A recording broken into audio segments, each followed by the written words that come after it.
축복합니다. 사도신경 하심으로 2021년도 2월 14일 주일 예배를 하나님께 올려드리겠습니다.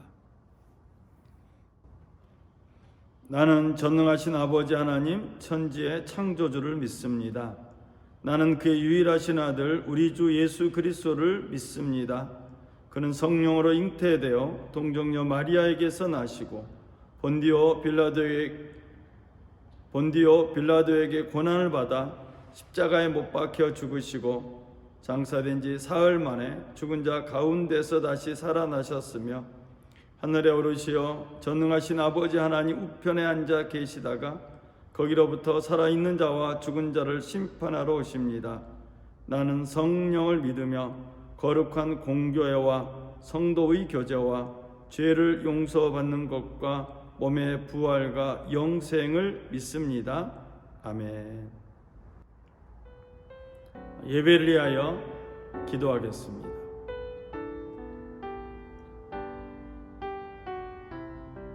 언제나 우리 함께 하신 주님을 찬양하고 경배합니다. 오늘도 주일 예배의 영광을 돌리는 우리들 가운데 성령이 임재하시고 역사하여 주옵소서. 우리의 몸과 마음을 주의 본래 정결케 하여 주시고 하나님께만 영광 돌리는 예배되길 간절히 소망합니다. 성령님 우리 가운데 역사하시고 주장하여 주옵소서. 예배 모든 순서를 성령께 의탁드리며 우리 주 예수 그리스도 이름으로 기도드렸습니다. 아멘. 오늘 함께 나눌 은혜의 말씀은 신약성경 고린도후서 4장 5절 6절 말씀입니다. 제가 고린도후서 4장 5절 6절 말씀을 읽어드리겠습니다. 우리는 의리를 전파하는 것이 아니라 오직 그리스도 예수의 주 되신 것과 또 예수를 위하여 우리가 너희의 종 된 것을 전파함이라. 어두운 데에 빛이 빛이라 말씀하셨던 그 하나님께서 예수 그리스도의 얼굴에 있는 하나님의 영광을 아는 빛을 우리 마음에 비추셨느니라. 아멘. 저는 오늘 하나님의 영광을 아는 빛이라는 제목으로 말씀을 나누겠습니다. 이번 한 주간 우리 민족의 고유 명절인 설을 보냈습니다. 떡국을 먹으면서 한살을 먹게 되었는데 여러분은 어떤 생각을 가지게 되었습니까? 저는 하나님을 아는 지식이 많았으면 좋겠다라는 생각을 갖게 되었습니다. 더 나아가서 하나님의 영광을 아는 빛이 내 마음에 또 우리의 마음에 가득했으면 좋겠다라는 생각을 가지게 되었습니다. 마가복음 9장에 예수님께서 베드로와 야고보와 요한을 데리고 높은 산에 올라가셨습니다. 높은 산에 올라가셔서 예수님의 모습이 갑자기 변했습니다. 베드로와 야고보와 요한 앞에서 예수의 모습이 변했는데 변한 모습에 따르면 예수님의 옷이 하얗게 휘어졌다고 마가복음은 말하고 있습니다. 그 하얗게 휘어진 광채가 세상에서 빨래하는 사람들도 할 수 없을 만큼 휘어졌다, 매우 휘어졌다고 표현합니다. 이 놀라운 광경은 여기서 끝나지 않고 더 놀라운 광경이 나타납니다. 엘리야가 등장하고 또 모세가 등장합니다. 엘리야와 모세가 예수님과 함께 있으며 또 예수님과 대화를 나눕니다. 이런 황당하고 이런 황당한 상황에 베드로와 야고보와 요한은 할 말을 잃었습니다.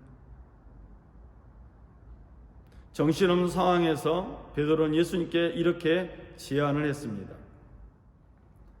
랍비님, 우리가 여기 있는 것이 좋겠습니다. 우리가 초막셋을 지어서 하나에는 랍비님을, 하나에는 모세를, 하나에는 엘리야를 모시겠습니다. 제자들은 몹시 무서웠고 또 무슨 말을 해야 할지 몰랐습니다. 그런데 이번에는 구름이 베드로와 야고보와 요한에 있는 곳으로 와서 덮였습니다. 그리고 구름 속에서 소리가 납니다. 이는 내 사랑하는 아들이다. 너희는 그의 말을 들으라. 베드로와 야고보와 요한은 둘러보았습니다. 그런데 그들의 눈에는 아무것도 보이지 않았습니다. 오직 예수님과 자기들 뿐이었습니다. 이 황당한 경험을 하고 산에서 내려오게 될 때에 예수님이 제자들에게 경고하셨습니다. 인자가 죽은 사람들 가운데서 살아날 때까지는 본 것을 아무에게도 이야기하지 말라. 우리가 알고 있는 이 마가복음 9장 2절 이하의 내용은 변화산 사건이라고 알고 있습니다. 예수님의 모습이 산에서 변화되는 이 사건은 우리에게 무엇을 전하고 있습니까? 첫 번째는 예수님에게서 인자를 발견하라고 말씀하고 있습니다.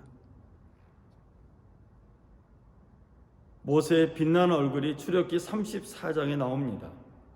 또 다니엘 12장 3절에도 보면 지혜 있는 사람은 궁창의 빛과 같이 빛날 것이라고 표현하고 있습니다. 예수님께서 변형되셨고 그 옷이 광채가 나며 매우 휘어졌다는 것은 모세나 다른 성인들의 얼굴에서 있는 광채를 나타내는 것이 아닙니다. 다니엘서 7장 9절에 따르면 옛적부터 항상 계신 분에 대한 말씀이 나옵니다. 내가 보니 왕자가 놓이고 옛적부터 항상 계시니가 좌정하셨는데 그의 옷은 희기가 눈 같고 그의 머리털은 깨끗한 양의 털과 같고 그의 보좌는 불꽃이요 그의 바퀴는 타오르는 불이며 라고 기록되어 있습니다. 인자와 같은 이가 옛적부터 계시니 하나님에게 다가가서 권세와 나라를 받는 모습이 다니엘서 7장 13절 14절에 나옵니다. 이 다니엘서의 말씀이 오늘 예수님을 통해서 완성됨을 알 수가 있습니다. 예수님께서 변한 모습은 예수님께서 인자라는 사실과 인자이신 예수님께서 옛적부터 계시니 하나님에게 나아가서 하나님의 나라와 권세를 받았다는 사실입니다. 예수님께서 인자라는 사실을 제자들이 알아야 예수님의 가르침을 이해할 수 있습니다. 마가복음 8장 31절에서도 예수님은 인자가 많은 고난을 받고 장로들과 대제사장들과 서기관들에게 버림받았다가 죽임을 당하고 사흘 만에 살아나야 할 것을 제자들에게 가르쳤습니다. 이 사실을 알려면 제자들은 예수님이 인자라는 사실을 알아야 되고 랍비가 아니라 인자라는 사실을 알게 되고 또 다니엘서의 말씀이 예수님의 말씀이었음을 깨닫게 됐을 때에 예수님이 이 가르침을 이해할 수 있었을 것입니다. 다윗과 같은 인자를 기대하는 제자들에게 고난당하고 죽임당하는 연약한 인자를 가르치시는 예수님, 고난과 수치를 당하여도 예수님은 하나님의 아들이며 인자라는 사실을 마가복음은 강력히 주장하고 있습니다. 시편 119편 71절에 따르면 고난당한 것이 내게 유익이라 이로 말미암아 내가 주의 율례들을 배우게 되었나이다. 예수님의 고난당하심은 또 순환당하심은 예수님이 인자이심을 증명하는 것이고 이 변화산 사건은 예수님 인자라는 사실을 우리에게 말하고 있습니다. 이 변화산 사건의 두 번째 의미는 예수님께서 출애굽을 완성했다는 사실입니다. 제자들에게 나타난 모세나 엘리야는 이미 오래전에 죽은 조상입니다. 그런데 오래전에 죽은 엘리야와 모세가 나타난 것도 신비로운데 예수님과 대화를 나누고 있습니다. 이것은 랍비 미드라시에 따르면 레위 지파에서 이스라엘 위에 두 명의 예언자가 일어나는데 한 명은 첫 번째 예언자고 또 한 명은 마지막 예언자라고 말합니다. 이 둘 다 이스라엘을 구하라는 사명을 받았는데 모세가 첫 번째 예언자고 엘리야가 마지막 예언자라고 가르쳤습니다. 그래서 랍비의 가르침을 받고 있었던 유대인들은 이러한 사실을 알고 있습니다. 하나님께서는 장차 모세와 함께 엘리야를 데리고 오신다는 것을 알고 있었습니다. 베드로와 야고보와 요한 앞에 등장한 엘리야와 모세의 등장은 마지막 때고 이스라엘의 구원의 때임을 알게 해주는 사건입니다. 엘리야와 모세의 등장을 통해서 베드로는 이제 하나님의 때가, 이스라엘 구원의 때가 완성이 되어 가는구나 생각했을 것입니다. 그래서 그들이 초막을 짓자고 제안한 것입니다. 이스라엘 백성들은 애굽에서 나온 것을 기념하면서 작은 장막, 초막에서 7일 동안 거주하며 장막절을 지켰습니다. 이것이 레위기 23장에도 나오고 또 느헤미야 8장에도 나옵니다. 이처럼 예수님은 출애굽의 완성으로 나타나신 것입니다. 이것을 마가복음은 제자들에게 또 우리들에게 증거하고 있습니다. 세 번째로 변화산 사건은 구름 속에서 나는 소리를 통해서 베드로의 말, 인간의 말을 막아버립니다. 제자들에게 이는 내 사랑하는 아들이다, 너희는 그의 말을 들으라 라고 예수님을 소개하고 있습니다. 이 구름 속에서 나는 이 하늘의 소리는 예수님께서 침례 받으실 때, 세례 받으실 때 들렸던 소리를 기억나게 합니다. 더 나아가서 예수님이 하나님의 아들임을 재확인시켜주는 소리이기도 합니다.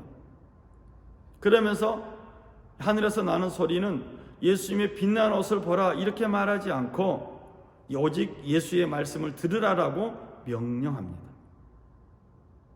신비롭게 빛나는 예수님을 바라보지 말고 오직 예수의 말씀을 들으라고 명령합니다. 요한계시록 1장 2절 3절에서 말합니다. 요한은 하나님의 말씀과 예수 그리스도의 증거 곧 자기가 본 것을 다 증언하였느니라. 이 예언의 말씀을 읽는 자와 듣는 자와 그 가운데 기록한 것을 지키는 자는 복이 있나니 때가 가까웁니다. 예수님을 통해서 마지막 때를 알게 된 우리들에게, 제자들에게 마가복음은 오직 예수의 말씀을 들으라고 말하고 있습니다. 우리가 하고 싶었던 말들을 하늘의 소리가 막아버리고 구름 속에서 나는 소리가 막아버렸습니다. 그 대신 우리에게, 제자들에게 말합니다. 오직 예수의 말씀을 잘 들으라고 말합니다. 마태복음 7장에도 누구든지 예수의 말씀을 듣고 행하는 사람은 그 집을 반석 위에 지은 지혜로운 사람과 같다고 표현하고 있습니다. 주님은 신비로운 경험을 하고 놀라운 경험을 한 제자들과 함께 산에서 내려올 때 제자들에게 이렇게 경고했습니다. 인자가 죽은 사람들 가운데서 살아날 때까지는 본 것을 아무에게도 이야기하지 말라. 인자이신 예수님의 배척, 또 예수님의 죽음 당하심은 메시아로서의 자격이 없어지는 것이 아니라 예수님이 여전히 하나님의 아들임을 증거하고 있는 것입니다.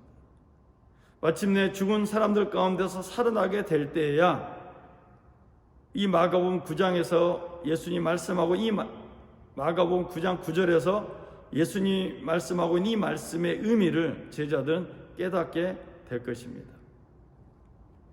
아마도 예수님 부활하신 다음에 제자들에게 나타나신 후에야 베드로와 야고보와 요한은 깨달았을 것 같습니다. 여러분, 성경이 말하는 이 진리는, 이 놀라운 진리는 예수님을 그리스도로 인정하기 전에는 알 수도 없고 이해할 수도 없는 신비로움입니다. 저는 마가복음 9장과 고린도후서 4장의 말씀을 중심으로 말씀을 전하면서 예수님이 누구인가를 알아가는 것이 우리에게 남은 소망이길 간절히 원합니다. 예수님께서 높은 산에서 변하신 것은 제자들과 우리들에게 예수님이 누구인가를 소개하고 있는 것입니다. 즉 예수님이 인자라는 걸 말씀하고 있고 예수님이 구약에 있는 출애굽의 완성으로 오셨음을 우리에게 다시 한번 말하면서 예수의 말씀을 잘 들으라는 경고까지 우리는 받았습니다. 어둠 속에서 빛이 비쳐라 말씀하신 하나님께서 우리 평화의 가족들의 마음속에 하나님의 영광을 아는 빛이 비추시길 간절히 축원을 드립니다. 저는 시편 50편 22절 23절 말씀을 전하면서 말씀의 끝을 맺겠습니다. 하나님을 잊은 자들아 이 모든 것을 깨달아라. 그렇지 않으면 내가 너희를 찢을 때에 구하여 줄 자가 없을까 두렵구나. 감사하는 마음으로 제물을 바치는 사람이 나에게 영광을 돌리는 사람이니 올바른 길을 걷는 사람에게 내가 나의 구원을 보여주겠다. 아멘. 우리 평화의 예배가 오직 주님께만 영광 돌리는 예배가 되길 다시 한번 축원을 드립니다. 우리 말씀을 생각하면서 하나님의 영광을 아는 빛이 우리 가운데, 우리 공동체 가운데 임하기를 간절히 바라면서 이 시간 주님께 기도하겠습니다. 사랑의 주 하나님 아버지, 은혜와 사랑을 감사합니다. 영상으로 주 예배를 드리는 모든 우리 믿음의 가족들과 우리 평화의 가족들에게 한량의 은혜를 베풀어 주옵소서. 예수님의 변화된 모습을 통해서 예수를 그리스도로 고백하며 예수님을 하나님의 아들로 고백하기를 간절히 원합니다. 잡다한 세상의 것에 마음과 생각을 빼앗기지 않게 하시고 오직 예수님만을 생각하며 예수를 그리스도로 고백하며 나아가는 삶이 되게 하여 주옵소서. 우리 연약해서 우리의 가진 것, 우리가 가지고 있는 문제들 속에 파묻힐 때가 많이 있습니다. 주님, 우리 가운데 임재하셔서 이 문제에서 노예함받게 하여 주시고 다시 한번 예배로 나아가는 승리하는 삶이 되게 하여 주옵소서. 소원했던 마음을 접고 이제 예배에 집중하며 예수님의 말씀에 집중하는 우리 평화의 가족, 믿음의 가족들 되게 하여 주옵소서. 무엇을 먹을까, 무엇을 입을까, 무엇을 마실까 염려치 않게 하시고 하나님의 많은 영광의 빛이 우리 모든 평화의 가족들,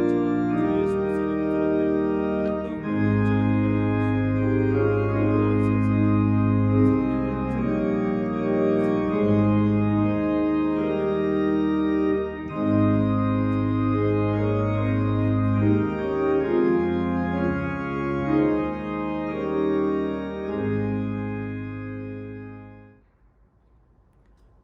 제가 여러분을 위하여 기도하겠습니다. 언제나 변함없으신 주님을 찬양합니다.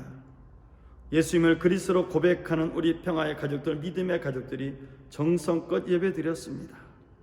주님, 주님을 아는 일에 집중하게 하여 주시고 예수님을 하나님의 아들로 인자로 고백하는 모든 믿음의 가족들에게 하나님의 영광을 아는 빛이 그 마음속에 임하게 하여 주옵소서. 문제로 보는 것이 아니라 문제 속에 하나님의 뜻을 발견케 하여 주시고 하나님의 인도함 받는 믿음의 가족들 되게 하여 주옵소서. 주의 십자가 앞에 모든 문제를 내려놓고 자유함을 얻는 우리의 믿음의 가족들 되게 하여 주옵소서. 우리 예배를 받으시고 축복하여 주시는 주님께 감사드리며 우리 주 예수 그리스도 이름으로 기도드렸습니다. 아멘. 광고 말씀드리겠습니다. 코로나 단계가 좀 약해져서 이번 주 금요일부터 금요 예배를 시작을 합니다. 금요일 날 9시 20분까지 오셔서 함께 예배드리고 또 기도하는 시간 갖도록 하시길 부탁을 드립니다. 올해 사순절은 돌아온 수요일 17일부터 시작을 합니다. 우리 교회에서 사순절 예배 묵상집을 준비했습니다. 필요하신 분은 전도사님께 가셔서 구입하시기 바랍니다. 축도함으로 예배를 마치겠습니다. 지금은 우리 주 예수 그리스도의 은혜와 하나님의 극진하신 사랑과 보혜사 성령님의 내주하시 교통하시 함께하신 은혜와 역사가 하나님의 영광을 아는 빛으로 가득 채워지며 살아가고 있는 우리 믿음의 가족들 범사이에와 우리 몸된 순복음 평화교회 위에 지금부터 영원토록 함께 하시기를 간절히 축원하옵나이다. 아멘. 이상으로 주일 예배를 마쳤습니다. 우리 하나님께 영광의 박수를 돌리겠습니다.